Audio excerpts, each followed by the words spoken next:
साथियों, स्वागत है आपका। आज हम बात करेंगे भारत के 10 ऐसे रहस्यमय स्थान, बातें और व्यक्तियों की जो वाकई में विज्ञान के सामने एक ऐसा प्रश्न चिन्ह लगाते हैं जिसके बारे में विज्ञान कुछ नहीं कह सकता। एक तरफ तो विज्ञान ने इतनी प्रगति कर ली है कि वो बहुत सारी बातों को रिवील कर रहा है, उन्हें बता रहा है अंतरिक्ष के क्षेत्र में, लेकिन ये बातें जो भारत के ऐसी हैं जिनके बारे में विज्ञान अभी भी मौन है, कुछ भी नहीं कह सकता। चलिए शुरू करते हैं। पहली, कोंगला दर्रा, लद्दाख। कोंगला दर्रा लद्दाख को एलियंस का घर माना जाता है। यदि कोंगला दर्रा लद्दाख की आप लोकेशन देखेंगे तो ये उस क्षेत्र में पड़ता है जो कि लद्दाख क्षेत्र में आता है। भारत और चाइना के बीच इसमें डिस्प्यूटेड है, इसलिए दोनों, ना तो ये भारत में पड़ता है अच्छे से, ना चाइना में पड़ता है, और यहाँ पर पेट्रोलिंग ढंग से नहीं हो पाती। पूरा के पूरा बर्फीला ये क्षेत्र है और इस पूरे बर्फीले क्षेत्र में यहाँ के जो स्थानीय निवासी है उन्होंने कई बार अंतरिक्ष जीवों के गुप्त स्थापना स्थल के रूप में इसे देखा है। कई बार यहाँ यूएफओस आती हुई देखी है। यूएफओस मतलब वो चीज़ें जिन्हें कहते हैं अनआइडेंटिफाइड फ्लाइंग ऑब्जेक्ट्स, यानी जिन्हें उड़न तस्तरी के रूप में जाना जाता है। तो यहाँ के स्थानीय लोगों ने कई बार ऐसी तस्वीरें देखी हैं। इवन 2006 जून 2006 में गूगल सैटेलाइट के द्वारा भी एक ऐसी ही तस्वीर सामने आई है जिसमें एक ऐसा ही फ्लाइंग ऑब्जेक्ट इस क्षेत्र में दिखाई दे रहा है। तो ये है पहला मिस्टीरियस जगह, रहस्यमय स्थान। दूसरा, ताजमहल एक शिव मंदिर, तेजो महलाए। ये बहस बहुत पुरानी है। ताजमहल जो कि एक प्यार का प्रतीक है और कई जगह पूरे भारत का प्रतीक हो जाता है। भारत को विदेशों में रिप्रेजेंट करने के लिए इस तस्वीर का प्रयोग किया जाता है, लेकिन ये भी अपने आप में एक रहस्यमय और विवादित मुद्दा है कि ताजमहल वाकई में एक मकबरा है या एक शिव मंदिर। अगर इसकी जांच पड़ताल करें तो दिल्ली के एक प्रोफेसर थे, PN ओक, पुष्पेंद्र नागेश ओक, जो कि साथ में इतिहासकार भी थे। उन्होंने एक पुस्तक लिखी, the Taj Mahal is a temple palace. उन्होंने इसमें बताया कि ये जो ताजमहल है, ये जो इमारत है, ये जयपुर के राजा जयसिंह के अधीन थी, जिसको शाहजहां ने जबरन उनसे हथिया लिया था और थोड़े से इसमें बदलाव करके मकबरे का रूप दे दिया था, और जिसके परिप्रेक्ष्य में उनके द्वारा कई प्रकार के सबूत भी दिए गए हैं। सबूत जैसे कि यहाँ पर आप देख सकते हैं तस्वीरों में एक गुप्त कमरा जो ताजमहल के नीचे है। ताजमहल के ऊपर स्थित जो कलश है, जो कि हिंदू मंदिरों में जो विशेषता है कलशों की, वो, और एक पच्चीकारी जहाँ पर आपको ओम की आकृति दिखाई देगी। ये ऊपर की तरफ इस पच्चीकारी में यहाँ पर ओम की आकृति आप देख सकते हैं, ये ताजमहल की है। इसके अलावा उन्होंने कहा कि उस समय के जो इतिहासकार हैं उनमें से किसी के द्वारा भी ऐसी कोई घटना नहीं दर्शाई गई है जो कि इतनी बड़ी इमारत के बनने की बात कहती हो। साथ ही कार्बन डेटिंग जो पद्धति है उसके द्वारा भी ताजमहल की उम्र काफ़ी पुरानी मानी गई है। तो ये सारी चीज़ें हैं जो कि इसको सस्पेक्टेड बनाती हैं।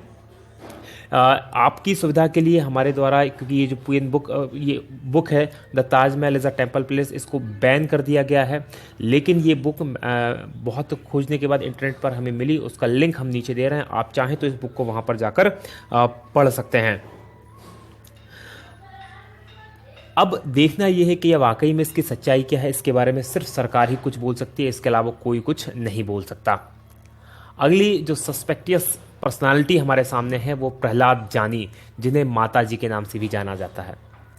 ये ऐसे व्यक्ति हैं जो दावा करते हैं कि पिछले 70 सालों से इन्होंने कुछ भी नहीं खाया है। पिछले 70 सालों से ये बिना कुछ खाए पिए जिंदा हैं। बड़ी दिलचस्प कहानी है इनकी। यदि हम बात करें तो ये जो हैं बेसिकली राजस्थान के रहने वाले थे, जिन्होंने अपना गांव छोड़कर गुजरात चले गए, और वहां पर इनके द्वारा जो बताया जाता है कि माता अम्बा की कृपा हुई, और माता अम्बा यानी कि देवी दुर्गा की कृपा से ये बिना कुछ खाए पिए 70 सालों से जिंदा हैं। इनके दावे की जांच करने के लिए 2 बार 2003 में और 2010 में इनकी मेडिकली पूरी तरह से जांच की गई, और ये जांच जो की गई ये स्ट्रिंगल हॉस्पिटल है स्ट्रिंगलिंग हॉस्पिटल अहमदाबाद, इसमें डॉक्टर सुधीर शाह के नेतृत्व में ये जांच की गई और दोनों बार इनके दावों को बिल्कुल सच पाया गया। जबकि दूसरी बार तो जांच डीआरडीओ के निर्देशन में की गई थी, तो दोनों बार इनके दावों को पूरी तरह से सच पाया गया और 15 दिन तक ना ये टॉयलेट गए, ना इन्होंने कुछ खाया, ना कुछ पिया। 15 उसके बाद भी पूरी तरह से स्वस्थ ये हैं। तो ये एक बहुत बड़ी मिस्ट्री है जिसको कि विज्ञान समझ नहीं पा रहा कि आखिर ऐसा कैसे पॉसिबल है। अगली मिस्ट्री की बात करें वो है हेती या हिम मानव या इंग्लिश में जिसे कहते हैं बिगफुट। एक कहानी के अनुसार कई वैज्ञानिक मानते हैं इस चीज़ को कि जो पृथ्वी का ओरिजिनल जीव है वो बिगफुट ही है। इंसानों को एलियंस के द्वारा बनाया गया है बिगफुट और कुछ परग्रही जीवों के क्रॉस के द्वारा, यानी कि हम जो इंसान हैं ये पृथ्वी के ओरिजिनल निवासी नहीं हैं। जो बिगफुट होता है उसके शरीर पे बहुत बड़े बड़े बाल होते हैं, उसकी हाइट करीब 10 फीट तक होती है और वजन 545 किलो तक होता है। ये अभी तक रहस्य बना हुआ है कि एक्चुअल में ये है भी या नहीं है, क्योंकि कोई भी इसे दावा करके नहीं कह सकता कि उसने इसको देखा है। अभी तक जो दावे हुए हैं इसको देखने के, 1935 में हांगकांग में इसकी पहली बार खोपड़ी मिली थी। साथ ही इसका उल्लेख जो है ऋग्वेद और सामवेद में भी आता है। 1951 में जब माउंट एवरेस्ट की चढ़ाई करने के लिए वहाँ पर एरिक सिम्पटन गए थे तो उन्होंने बर्फ पर बड़े बड़े पैरों के पद चिन्ह भी देखे थे और उन पद चिन्हों की तस्वीरें बहुत फेमस हुई बाद में और काफ़ी उस पर चर्चा भी की से बनी। 1953 में जो एडमंड हिलेरी और तेंजिंग नोर्गे ने भी इसी तरह के बड़े बड़े पद चिन्ह देखे थे और इसके बारे में तेंजिंग नोर्गे ने लिखा है अपनी आत्मकथा में कि उन्होंने ऐसे चित्र कई बार देखे, लेकिन उनके पिता ने 2 बार अपनी लाइफ में हिम मानव को देखा था। हालांकि तेंजिंग नोर्गे ने ये दावा नहीं किया कि उन्होंने देखा था, उनके पिता का दावा करते हैं कि उनके पिता ने इसको देखा था। तो ये अभी भी वाकई में एक बहुत बड़ा रहस्य है कि वाकई में हिम मानव होता है या नहीं होता। अगली है राजस्थान की धरा में कुलधरा करके एक गांव है जो एक का एक वीरान और भूतहा हो गया है। ये जो गांव है राजस्थान के जैसलमेर जिले में स्थित है। ये जो गांव 1200 के आसपास बसाया गया था ब्राह्मणों के द्वारा और ये गांव 1825 में एक ही रात में ये गांव और इसके साथ और 83 गांव, कुल 84 गांव रातों रात भूतहा हो गए। इसके बारे में जो कहानी है वो कुछ इस तरह से है। ये जो गांव है यहाँ जैसलमेर रियासत के एक मंत्री जिसका नाम सालम सिंह था, उसकी नज़र यहाँ के गांव की मुखिया की बेटी पर पड़ गई। वो उसको प्राप्त करना चाहता था, उससे शादी करना चाहता था, जबकि वो 1 नंबर का अय्याश आदमी था और उसने गांव वालों को चेतावनी दी यदि उसको वो लड़की नहीं मिली तो गांव में इतना कर बढ़ा देगा कि उनका जीना मुश्किल हो जाएगा। बस इसी बात को लेकर एक पंचायत हुई और उस पंचायत में 84 गांव के जो लोग थे, जो ब्राह्मण समाज के थे, उन्होंने इकट्ठा हुए और उन्हें फैसला लिया कि हम राजा को वो बेटी नहीं, उस मंत्री को वो बेटी नहीं देंगे, उसकी इज्जत हम बचाएंगे। और रातों रात पूरा के पूरे 84 गाँव खाली कर चले गए और वो आज भी एज इट इज़ वहाँ पर सारी चीज़ें स्थित हैं। तो ये एक मिस्ट्री है कि रातों रात, और उसके बाद उनका ना तो ये पता चला कि वो कहाँ गए, ना ये पता चला कि वो कहाँ पर हैं, लेकिन जाते समय में उन्होंने इस गांव को कभी ना बसने का श्राप दिया और अभी तक ये गांव कभी भी नहीं बस पाया। 1-2 बार बीच में कुछ लोगों ने यहाँ रहने की हिम्मत की है, लेकिन उनकी भी यहाँ पर वो रह नहीं पाए, कभी भी इसको बस नहीं पाया। अगली है 6वां नंबर पे मैग्नेटिक हिल लेह। ये एक बहुत बड़ा रहस्य है। मैग्नेटिक हिल जो है लेह के अंदर, कश्मीर के अंदर स्थित है। जहाँ पर यदि आप देखेंगे किसी ढलान पर आप गाड़ी खड़ी कर दें तो आप पाएंगे यदि आपने गाड़ी में हैंड ब्रेक या गियर नहीं लगाया है तो गाड़ी नीचे की ओर लड़क जाएगी या नीचे की ओर लुढ़केगी। लेकिन यहाँ पर इसका उल्टा होता है। यदि गाड़ी आपने न्यूट्रल में या बिना ब्रेक के या बिना न्यूट्रल में खड़ी कर दी तो यहाँ गाड़ी ढलान के नीचे की ओर न लुढ़कते हुए ऊपर की ओर खींचेगी और लगभग वो भी 20 किलोमीटर प्रति घंटे की रफ्तार से तक ऊपर जा सकती है।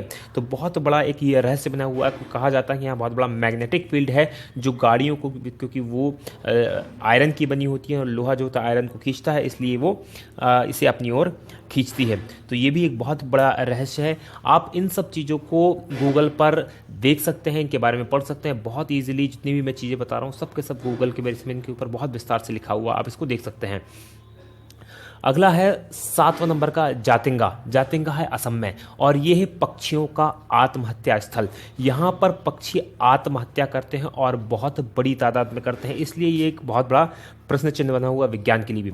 होता क्या है, मानसून के बाद जब सितंबर और अक्टूबर के महीने में रात के समय खासकर 6 बजे से 9:30 बजे के बीच में कई पक्षी यहाँ पर क्या होते हैं, जो प्रवासी पक्षी आते हैं या स्थानीय पक्षी भी जो होते हैं, शहर में जो या गांव जिसे कहा जाए उसमें जो लाइटें लगी उनकी ओर आकर्षित होते हैं और टकराकर मर जाते हैं। और ये घटना खासकर सितंबर और अक्टूबर में ही होती है, इसलिए बहुत बड़ा रहस्य का विषय बना हुआ है। इस पर कई समय तक रिसर्च की गई, लेकिन कुछ भी समझ में नहीं आ रहा कि आखिर ऐसा क्यों होता है। अगली बात करें, 8वीं है भानगढ़ का किला। ये एक भूतहा महल है। भानगढ़ का किला राजस्थान में स्थित है। ये अजबगढ़ अलवर राजस्थान में स्थित है। यदि भानगढ़ के किले की हम बात करें तो रात में सूर्यास्त के समय यहाँ पर जाने की पूरी तरह मनाही है और इसके संबंध में भारतीय पुरातत्व संरक्षण विभाग ने वहाँ पर बोर्ड भी लगाया है, क्योंकि एक संरक्षित स्थल है। ऐसा कहा जाता है कि यहाँ पर जो यहाँ की राजकुमारी थी उस राजकुमारी से एक जादूगर जो था वो प्यार करने लगा था और उस जादूगर ने उस राजकुमारी को प्राप्त करने के लिए एक काले जादू करने का प्लान बनाया, जिससे कि वो राजकुमारी को अपने वश में कर ले। राजकुमारी को उससे पहले ही उसके काले जादू के बारे में पता चल गया और उसने उस जो जादूगर था उसको मरवा दिया। और जब वो जादूगर मरा तो उससे पहले उसने उस जगह को श्राप दे दिया और आज भी यहाँ पर रात के समय कोई भी रुकने की हिम्मत नहीं करता। और कुछ लोगों ने यहाँ पर रुकने की, रात में, दिन में हालांकि टूरिस्ट के लिए खुला रहता है, लेकिन रात में रुकने की कोशिश की तो वो कभी भी लौट कर वापस नहीं आए हैं। अगली जो जगह है वो है लेपाक्षी मंदिर आंध्र प्रदेश। लेपाक्षी मंदिर आंध्र प्रदेश एक बहुत ही नायाब नमूना है मंदिरों का। बहुत शानदार स्कल्पचर यहाँ बने हुए हैं। ये यहाँ पर एक हवा में झूलता खंबा यहाँ पर स्थित है। यहाँ पर क्या है, बेसिकली इस मंदिर के अंदर इसका आर्किटेक्चर या इस तरह से बनाया गया है कि यहाँ कुल 70 खंभों का ये मंदिर है और इन 70 खंभों में से एक खंभा ऐसा है जिसके नीचे, जिस तरह से आप तस्वीर में देख रहे हैं, इस तरह से कपड़ा आर से पार निकाला जा सकता है और इसका रहस्य कोई नहीं जानता। माना ऐसा जाता है कि इसमें जो खासकर बाजीगरी या ट्रिक जो है इसके शिल्प में या इसके आर्किटेक्चर में उसको इस तरह से बनाया गया है कि वो खंभा जो है हवा में झूलता रहे। तो ये एक बहुत बड़ा रहस्य है कि ये आखिर कैसे होता है, अभी तक कोई भी नहीं जानता। और सबसे इंपॉर्टेंट और सबसे आखिरी है वो 10वां है कोडनी केरल में एक गांव है। यहाँ पर ये जो गांव है जुड़वा लोगों का गांव या ट्विंस टाउन कहलाता है। ये कोडनी गांव जो है ये मलप्पुरम से लगभग 15 किलोमीटर की दूरी पर 2000 लोगों का गांव है, लेकिन इन 2000 लोगों के गांव में 204 से ज़्यादा जुड़वा जोड़े हैं, मतलब कि 408 लड़के लड़की यहाँ पर जुड़वा हैं। और ये जो 204 की जनसंख्या है ये इस गांव की कुल 10% जनसंख्या है, जो कि अपने आप में एक बहुत बड़ी मिस्ट्री है कि आखिर ऐसा क्यों हो रहा है इसी गांव में, क्योंकि एक ही गांव में इतनी बड़ी संख्या में जुड़वा पैदा होना एक इत्तेफाक तो नहीं हो सकता। यहाँ के स्थानीय लोगों की माने तो 1949 से ये शुरू हुआ। 1949 से ये शुरू हुआ और ये अब तक जारी है। और यहाँ पर लगभग सभी उम्र के, ऐसा नहीं कि अभी जो बच्चे पैदा हो रहे हैं वही हैं, उससे पहले भी उम्र के ट्विंस यहाँ पर मिल जाते हैं।